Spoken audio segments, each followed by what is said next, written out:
Acidentes são comuns na infância e exigem muita atenção dos pais e responsáveis. Na maioria dos casos, provocam pequenas lesões, mas também podem causar problemas graves ou até mesmo a morte, como foi o caso da menina Luísa Igarçaba Marques, de 3 anos, que foi jogada para fora de uma escada rolante, onde prendeu a mão.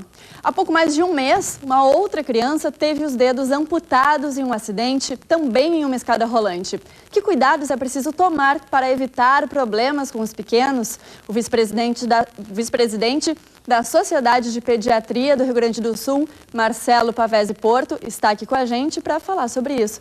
Boa noite, Marcelo. Boa noite. Bem-vindo. Obrigado, prazer.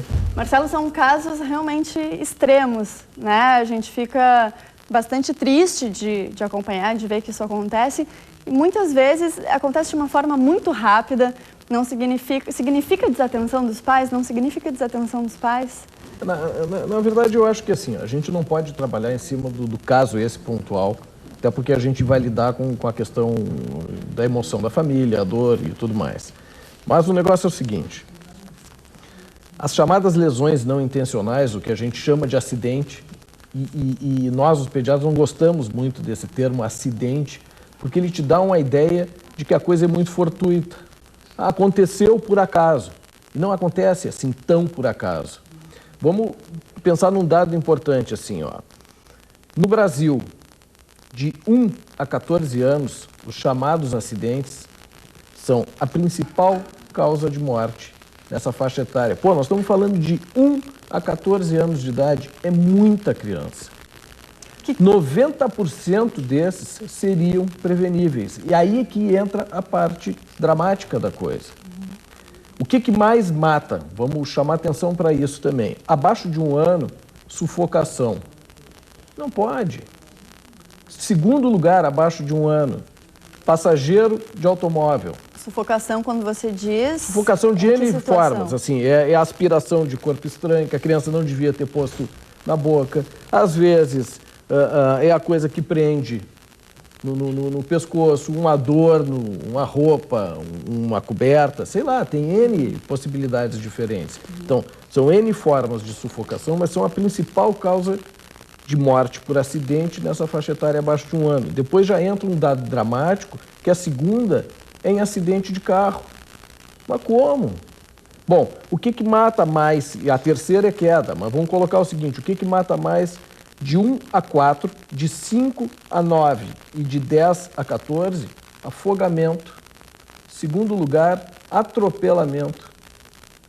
Aliás, segundo lugar, deixa eu até ver que eu trouxe dado aqui, atropelamento exatamente. Em terceiro lugar, de novo, estar dentro de um carro, acidente de carro. A gente teve um caso, inclusive, nesse final de semana de afogamento, que foi uma menina de Rio Grande. E sabe onde morre a maioria? Em casa, na piscina do condomínio. Balde, banheira. Não é só aquela ideia assim, não, vai morrer numa baita de uma piscina, morre no mar. Não, morre na banheira de casa. Então, tudo isso é evitável. O que nos falta é cultura. Acho que a gente é um povo que ainda não tem nem de longe a cultura da prevenção para área nenhuma, especialmente para acidente. É inadmissível que as crianças continuem sendo expostas da forma irresponsável, e isso é uma irresponsabilidade, de ficarem soltas dentro de um carro. Minha filha, que hoje está aqui nos acompanhando, ela estuda numa escola privada em Porto Alegre. Eu a levo e busco com muita frequência e assisto uma cena que para mim é dramática. É tu ver inúmeras crianças na faixa etária dela, de 7 anos, no caso dela, menos do que isso, um pouquinho mais do que isso, que estão no banco da frente, não pode, estão soltas, não pode. Tem uma aqui que sistematicamente chega, tem uma área de entrada em que os pais, as crianças dessa faixa etária podem cruzar com o carro para soltar. É uma área, claro, de trânsito lento, mas ainda assim de trânsito. E tu vê uma criança solta aparecendo no teto solar do carro da mãe. Se o cara de trás estiver desatento e bater, aquele menino vai bater com o pescoço na frente do teto solar, pode fraturar esse ossinho que a gente tem aqui e vai morrer na cara de todo mundo. Aí gera uma comoção. Que o que acontece, mas não pode. Com certeza não pode. O que acontece, Marcelo, nessa questão do cinto de segurança, muitas vezes é que a criança, ela chora, ela esperneia, ela grita para não botar o cinto de segurança. Mas aí é aquilo que você falou. Se os pais ensinarem desde a primeira vez que entrar no carro que tem que colocar o cinto de segurança, isso não acontece lá na frente. Na realidade, a coisa começa antes, né? Porque tu vê o seguinte, fora do Brasil, tu não sai com o nenê de uma maternidade se não tiver no bebê conforto, se for sair de carro, lógico. Aqui, em qualquer um dos hospitais privados, a gente assiste a velha cena da mãe no banco de trás com o nenê no colo. Mas a lei proíbe isso. Mas não vamos nem falar de uma questão de lei, é uma questão de prevenção de acidente, de risco. E tá lá. Tá lá, não tem o cuidado da família. E, de alguma forma, essa responsabilidade poderia ser dividida com a instituição hospitalar, com o hospital também, mas que talvez não tenha nem pessoal suficiente para cobrar isso. Mas quem é que tem que fazer isso? Se a família vai ter um nenê, não pode entrar e sair da maternidade sem ter um bebê conforto. É simples. É investimento na vida. Não é uma questão de resolver um problema de lei. Até porque, na minha opinião, essa lei, além de tudo, é falha. Sim. Uma lei que limita o uso até de cinto de segurança obrigatório até 7 anos, de cadeirinha, desculpa, até 7 anos e meio. Mas por que 7 anos e meio? Porque 7 anos e meio, uma criança dessa idade não tem altura suficiente para ficar num banco com cinto de segurança. Vai morrer estrangulada com o cinto passando no pescoço.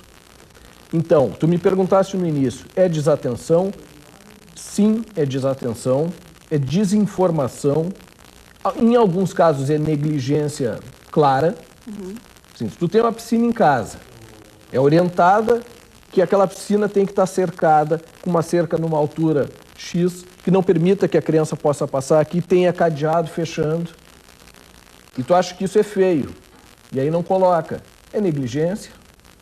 Marcelo, quais os principais cuidados, então, se é que a gente tem como resumir, principalmente dentro de casa? O que os pais devem prestar atenção?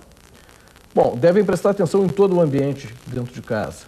Bom, pequenos detalhes, assim, das tomadas tapadas. A área de serviço é a área que não pode ser acessível para a criança. Cozinha não deve ser acessível à criança. Tem aqueles portõezinhos que a gente usa para cachorro não passar. É a mesma coisa. Um daqueles ali resolve o problema, especialmente nessas cozinhas que são abertas e integradas com a sala, chamada cozinha americana. Um portãozinho daqueles resolve o problema. Porque é muito comum esse acidente da criança dentro da cozinha. Na área de serviço, a criança que vai olhar num balde acaba caindo ali dentro e as pessoas acham que o peso dela vai virar. Não vira. Uma criança de 2 anos de idade vai morrer afogada ali.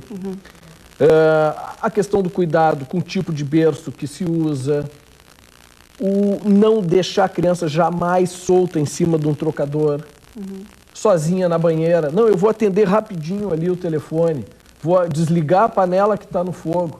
Vai morrer afogado. A questão da medicação, os medicamentos têm que estar num local inacessível. Inacessível não é alto, porque alto, a criança sabe que está lá, ela vai dar um jeito de subir e chegar.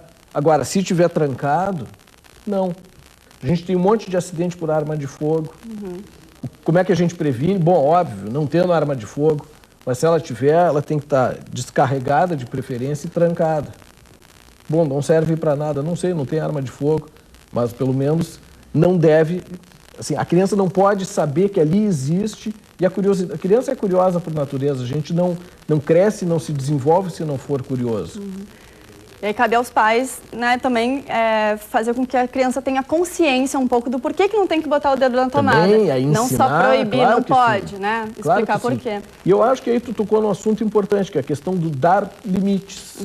E a gente hoje vive uma sociedade que não sabe mais dar limite para a criança. Aquela criança, tu desse o exemplo, que chora para ir na cadeirinha, se a gente limitar e dizer, não, tu vai na cadeirinha e acabou e não tem discussão, porque é para o bem dela, enfim. Exatamente. A gente sabe que é pelo bem dela, isso. né? Marcelo, obrigada. Um prazer. Volte sempre. Prazer.